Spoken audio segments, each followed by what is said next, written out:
being a dietitian is not just about managing weight. Yeah, we do have some other probably more interesting things to do.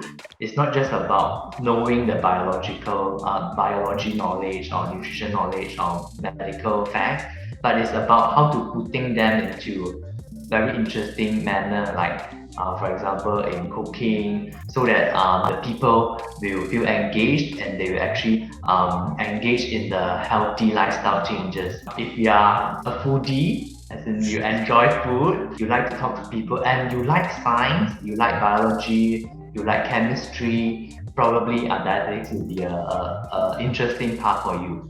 What do you get asked the most when people find out what you do?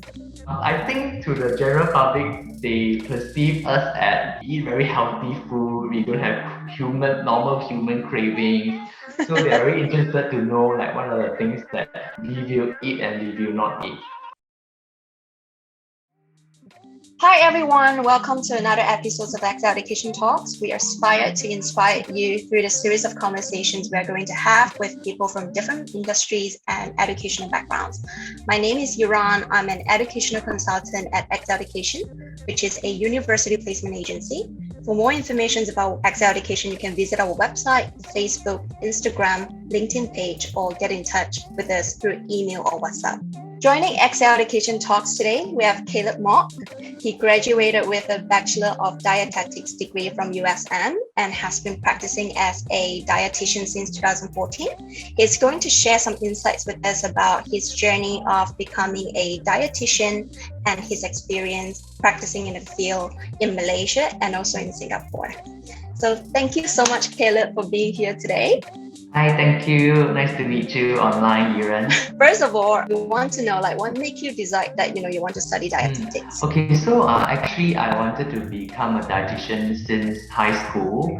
So I started to look into different professions because myself I'm interested in nutrition, and it's actually much inspired by my mother because she is a very health conscious lady and she's a health conscious mom. Yeah, so she actually inspired me to be a dietitian. Yeah, so from in my senior year, I actually read up a lot about healthcare and so on. So from my research, I actually found out that there's a very interesting field which is health science. So in this health science, we can use biology knowledge and also the interpersonal skills that we need. Yeah, so from there, I entered into pre-U, which is STPM. Then I got into USM for dietetics. All right. Like when you were doing your research, right? What do you know about dietitians or dietetics? So when I read up more about healthcare professionals, so of course things that pop up will be like doctors, dentists, nurses. Then there's this group of allied healthcare professionals which include like dietitians, physiotherapists, and occupational therapists, speech therapists, and so on. So among all these professions, the one that interests me the most is actually dietetics, or being a dietitian. Because being dietitian, it's like we need to integrate a lot of different things, like from nutrition knowledge and how to present them in creative way, in creative dishes, so that the people will feel engaged and they will actually engage in the healthy lifestyle changes. Yeah. So and also being a dietitian, it needs a lot of interpersonal skills. So as in we need to counsel the patients, we need to talk to them, we need to find out what are their hindrances in meeting certain goals. Yeah, so I think it's a very interesting profession, as in we have to integrate science and also interpersonal skills. I see. So how long is the program? So for dietetics program will be 4 years. Yeah, so in that 4 years, we, especially towards the end of the course, towards the end of the degree, we spend a lot of time in the hospital setting, be it in the ward or in the clinic. Yeah. So the 4 years program, you say you also learn counseling skill, right? Yes. Yeah, actually the program covers quite well for USM. Yeah, so in the first first few years, we studied a lot about the basic physiology of the body, and also chemistry. We studied chemistry, we studied immunology, like how does immune system works, and also how does a diet or medication work in improving immunity. And also we learn a lot about cooking as well. Yeah, You so learn cooking as well. yeah, we have cooking classes in our degree. Yeah, so we have cooking modules and also examination. Yeah, so we learn about puff pastry, for example, or how to bake, and how to like different kind of cooking methods. Then from there, we actually also need to learn the therapeutic diets. How do we make a meal therapeutic? Yeah, so so it's very interesting. So moving to the third year and the fourth year, we also studied a lot about psychology and counseling psychology. Yeah, so from this we actually learn about the different stages of change that is that's very important as a therapist. Yeah, so in my case would be being a dietitian. This is so unexpected. Like, I didn't know you actually have to learn cooking and also counseling skill and psychology program in dietetics degree. But why do you need like counseling skills? When you say interpersonal skill is so important, like how does it relate to the degree though, or in the profession? Yeah, so counseling skills, because we need to see our clients or our patients every day. So we need to talk to them, and we need to have the interpersonal skills, as in we need to know how to build rapport with them. So with the better rapport, they will be able to share more of their concerns or their issues with us. Then from there, we also need to like understand about their readiness to change, and according to their readiness to change, we have to work according to their goals and to their expectations. So all this will require counseling skills besides having the scientific knowledge. Okay. And do you need a license to become a dietitian? So far in Malaysia and Singapore, we don't need a license to practice.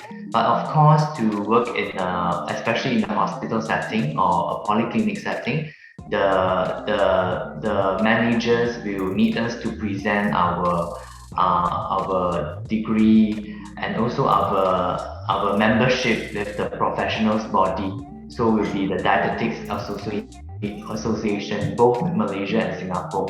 Yeah, but I think both countries, like if you are talking about Malaysia and Singapore, both Dietetics Association, they are moving to registering this profession. So future dietitians may need to apply for this license, and they may need to renew from time to time according to their competency. I see. So I mean, dietitian is such a rare profession, at least to me. I've never came across one until I met you, right? But nutritionist is somehow more common. What's the difference between a dietitian and a nutritionist? A real certified nutritionist, they will be going through a lot of similar courses or subjects together with the dietetic student. So it means that in my uni years, I actually spent around 2 years. My first 2 years, I actually spent a lot of time with my nutrition friends. Yeah, so we studied the same subjects. But towards the end of the degree, which is the third year and fourth year, we started to branch into different expertise. So for nutrition students, they will be focusing more on like nutrition research or even policy making. Yeah, because nutritionists, if they are working in some government bodies, it will be them to actually implement different policies for diet or for nutrition labels, for example. While us being dietitians, we will be focusing more on the clinical experience. So we went through a lot of practicals in different settings, like the intensive care units or the clinics, or the high dependency wards, or the dialysis clinic, for example. So we are spending a lot of our third and fourth year in clinical setting. So it makes us different when we graduated. So I would say it's actually a Venn diagram, like dietitian and nutritionist. We are actually like a Venn diagram in which what the dietitians do may be able to cover a lot of the things that a nutritionist can do. Yeah, but not the other way. As a nutritionist, they can't really practice in the hospital unless they get further qualification. Yeah, so for those who are working in the hospital or in the clinical setting, it needs to be to a dietitian. Yeah. Okay, thank you so much for the very clear explanation. So what type of patients do you have experience working with? Yeah, so for myself, actually, I see a lot of cardiac patients through my experience. Because I started off working in the National Heart Institute of Malaysia, so I see a lot of patients with heart problem. The older ones will be like high cholesterol. The common will be like hypertension or high blood pressure, or those that undergone cardiac bypass surgery or the stenting, as in putting in some stents to widen the narrowed blood vessels. And on the other hand, I also see a lot of pediatrics, the children, the kids. Yeah, because some of them they were born with congenital heart diseases. So on the other aspects, I do see patients that have kidney problem, kidney failures, dialysis, or cancer patients. Yeah, so for example, like cancer patients, they may be going through a lot of different therapies that cause them to have poor appetite. Let's say, for example, the radiotherapy of the head or the neck will cause a lot of like dry mouth, a lot of ulcers in the mouth. So all these things will actually impair their appetite or impair their nutrient intake. So where we dietitians will go into the picture and to intervene and to make them recover faster. So yeah, so these are the different groups of people that we see. So on the spectrum of weight management, we do see people that have weight problem, be it overweight or obese. Or on the other spectrum will be anorexia nervosa or bulimia. Yeah, so we do see them as well. So we need to like work with them to either reduce their weight or increase their weight. Another different field that we also work in is actually the intensive care units. Yeah, so a lot of them, they may be sedated, they are on the breathing machines and so on, ventilators. Yeah, so a lot of them, the nutrients will be fed through the tube, the feeding tube. Yeah, so we dietitians are the one that plan for the tube feeding for them.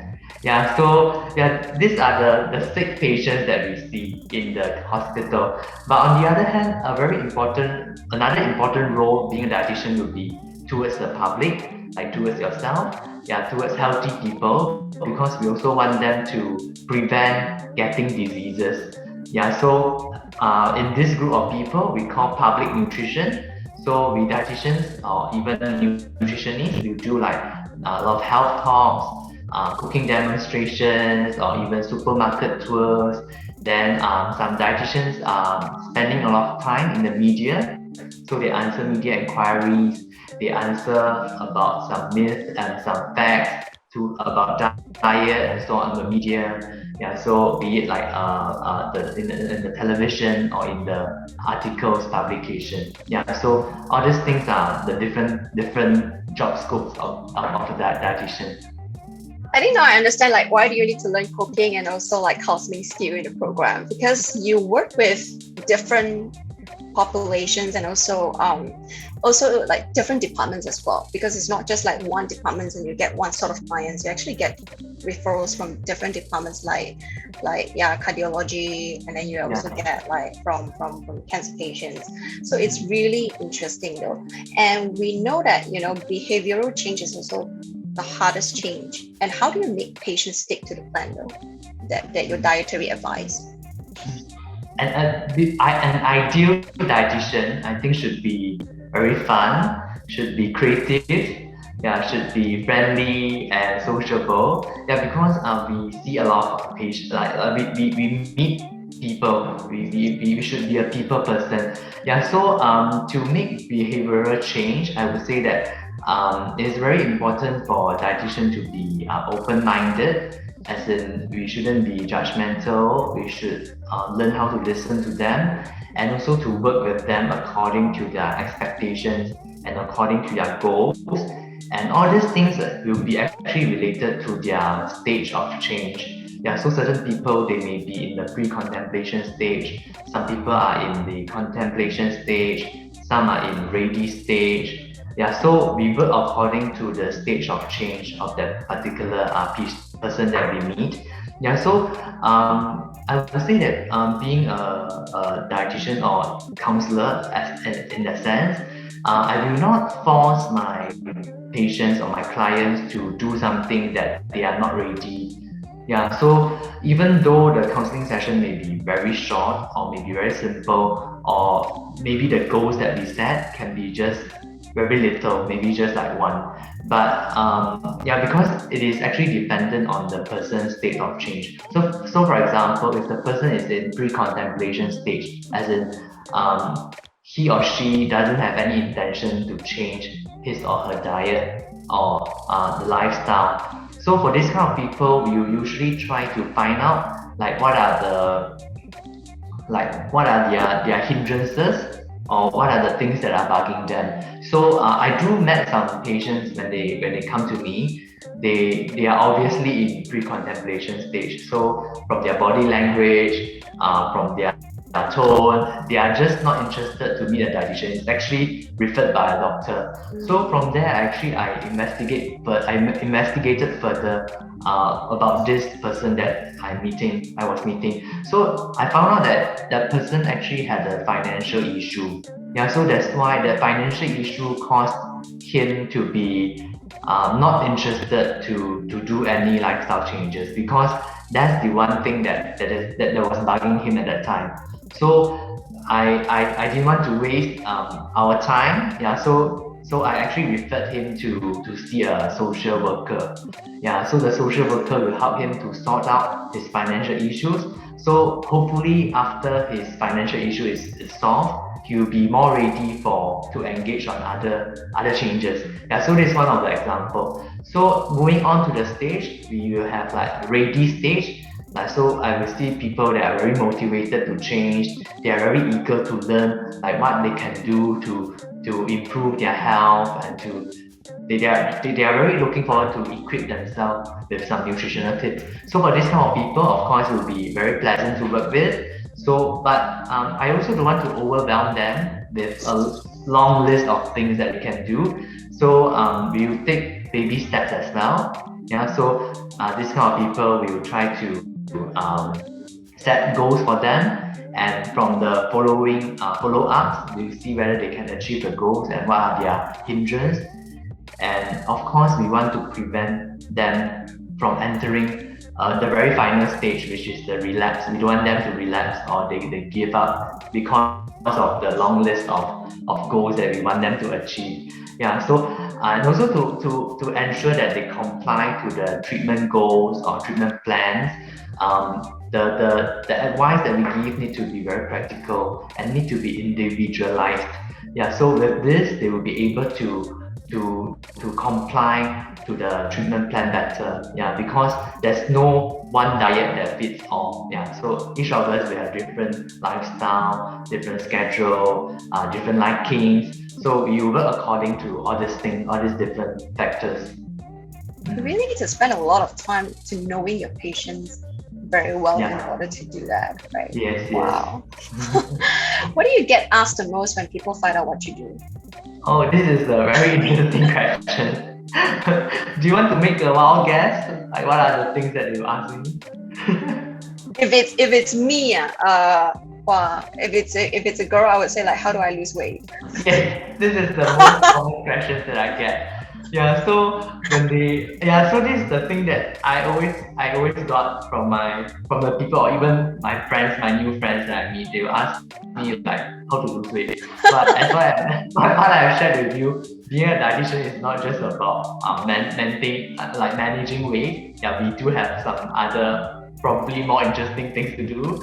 Yeah. So another interesting question that I can share with you that I always get will be, what are the things that I don't eat, or what are the things that I eat? Yeah. So I think to the general public, they perceive us as a like fairy, as in we eat very healthy food, we don't have normal human cravings. So they are very interested to know like what are the things that we will eat and we will not eat. Yeah, so this is another thing. But all these things will help me to open up conversations, especially with my new friends. Yeah, so especially the question, like the very cheeky questions, like what are the things that I don't eat and the things You that I don't eat like yeah. cheesecake and chocolates, right? Yeah. In fact, cheesecake is my favorite. But there's one thing I will try to avoid. Will be sweetened drinks. I don't take sweetened drinks. Yeah. Yeah. Bubble tea. No. All right, great. I think the next thing I want to ask is that what are the challenges you have faced so far working as a dietitian? Yeah, so I even at this time, I started working since 2014 until now. So it's like 6 to 7 years already. Yeah, even at this stage, I do find it difficult to communicate with pre-contemplated patients. Yeah, because they can be like no interest to me, and they can be very rude sometimes because they don't feel like seeing you, but it's like being forced because of the referral process in the hospital. So I do find that this kind of people is very hard to communicate, yeah, which I'm still learning. Then on top of that will be another group of people that are also very interesting to manage is actually the dementia, patients with dementia, the elderly people. Yeah, so dementia will be like they can't remember things. Yeah, so these kind of people, initially I found it very difficult to get information from them because they remember nothing.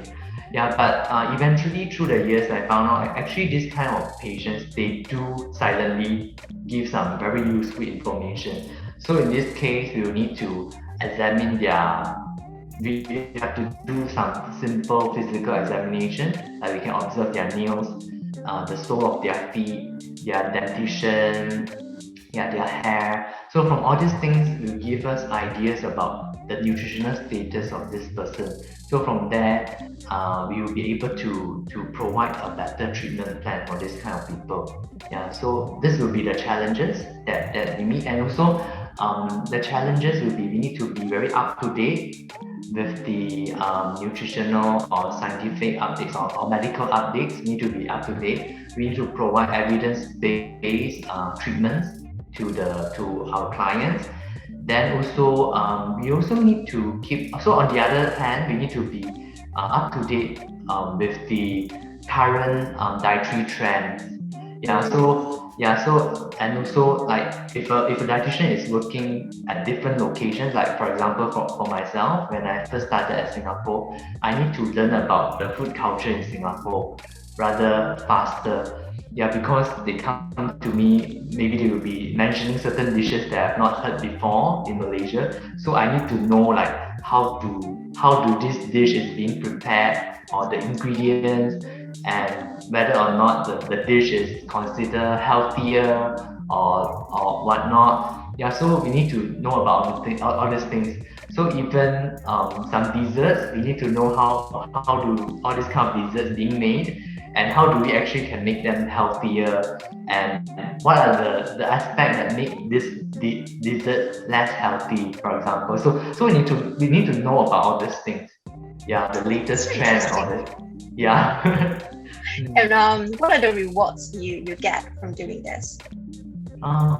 Yeah, the reward will be seeing my clients or my patients, they have better health. Yeah, so when they have better health, they have better quality of life as well. They can enjoy life better.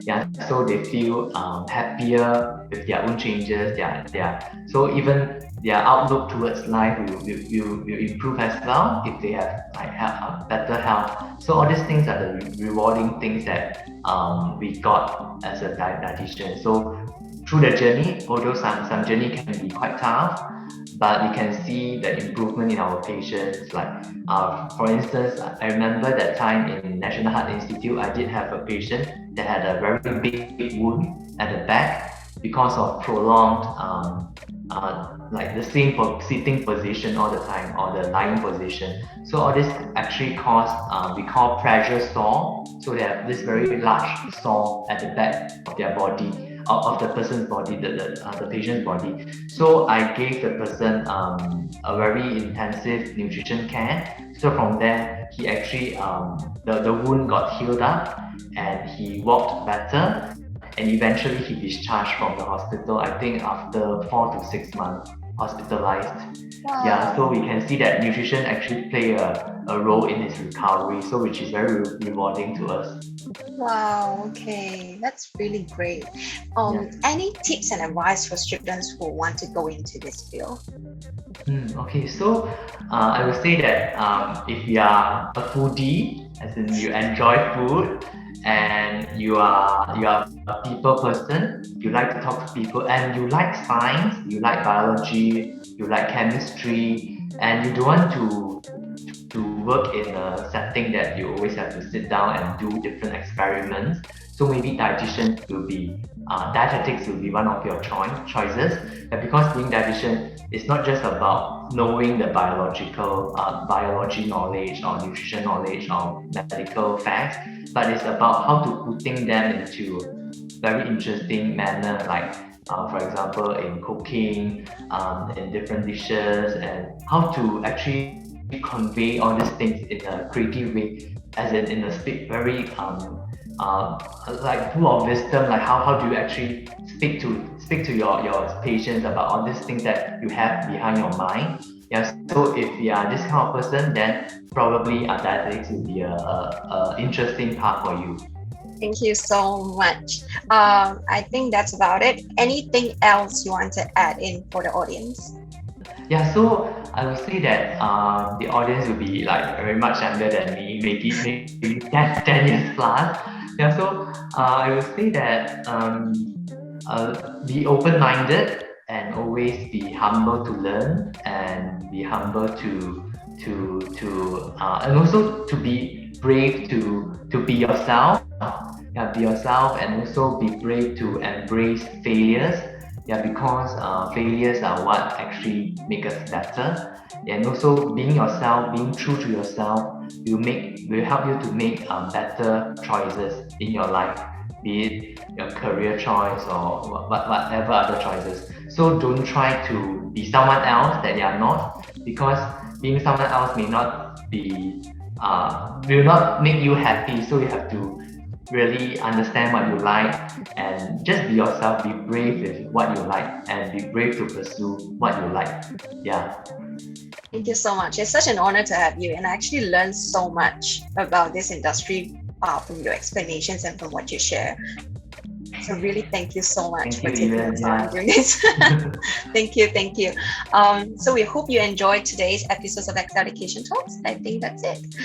If you like the conversation today, please like the video and subscribe to our channel, and also share this video with your friends. If you have any comments or feedback, we would like to hear from you as well. Drop us a message if you would like to know more about applying to a dietetics program, or to find out more information about an entry requirement to study dietetics, scholarship availability.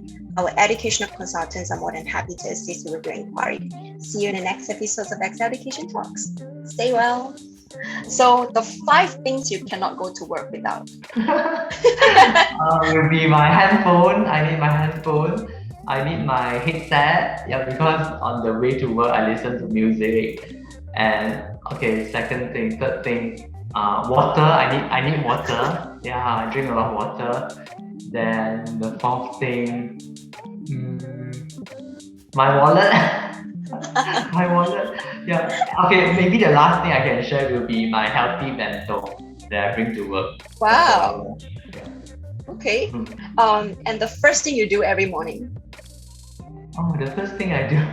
Okay, so because of COVID-19, because of the pandemic, because of lockdown, I do feel that different people will find different ways to distract them. So for myself, I started planting a lot of plants in my room since the pandemic. In fact, in my room at Singapore, my rental room in Singapore, I have 30 pots of plants. 30? Yes, 30. Small and big, of course. Yeah, so out of the 30, there are a few I call diva plants that need a lot of attention as in they need to be watered every day. So now the first thing I wake up will be water these two pots of plants. Oh, Yeah. so much care. Yeah, thanks to the pandemic, I acquired a new hobby or new skill.